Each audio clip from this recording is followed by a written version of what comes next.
나사로의 이야기는 하나님에 대한 기대가 꺾여서 절망의 터널에 빠졌을 때 어떻게 그 터널에서 빠져나올 수 있는지를 가르쳐 주는 사건이라고 생각합니다. 앞서 살펴봤듯이 나사로가 병들었다는 소식을 들은 예수님은 이틀을 지체합니다.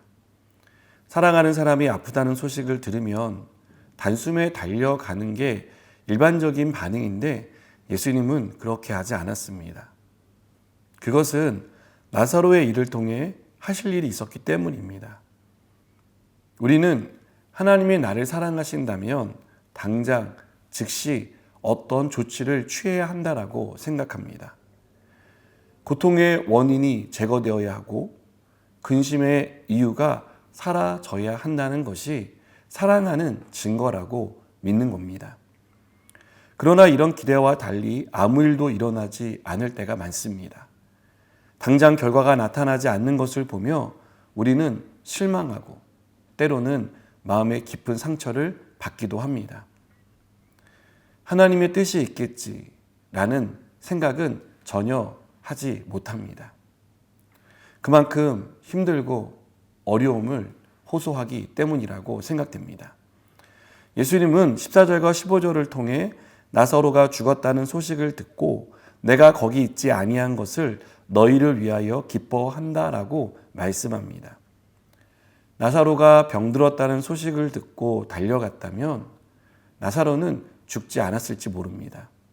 게다가 예수님이 계신 곳과 나사로가 있는 곳의 거리는 불과 오리로 약 2km밖에 되지 않습니다. 이렇게 가까운 곳에 있으면서 잠깐 시간을 내서 갔다 올 수 있었을 텐데 이틀을 지체한 일은 잘 이해가 되지 않습니다. 예수님이 나사로에게 하신 일을 모르는 사람이 볼 때는 정말 나사로와 그 가족을 사랑하는 게 맞아? 라는 오해를 하기에 충분합니다.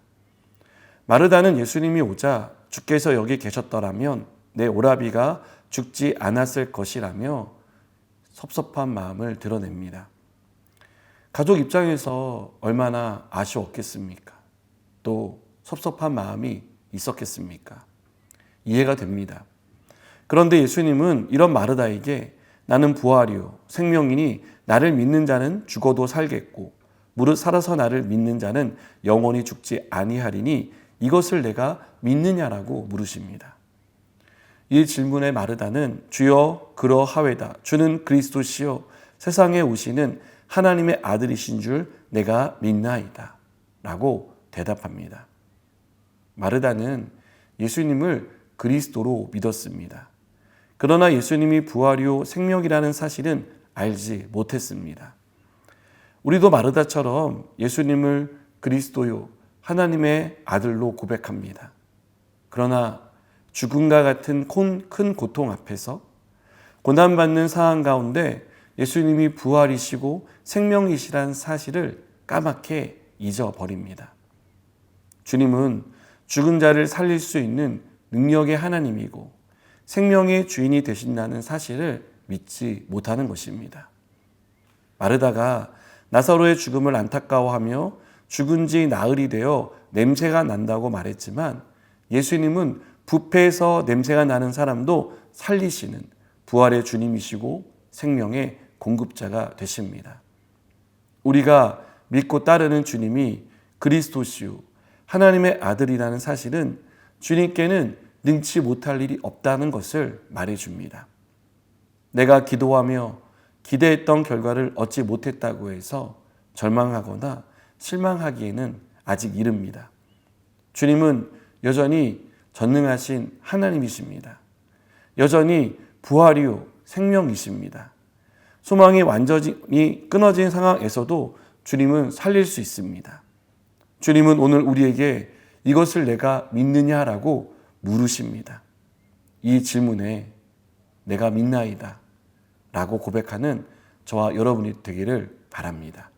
기도하시겠습니다.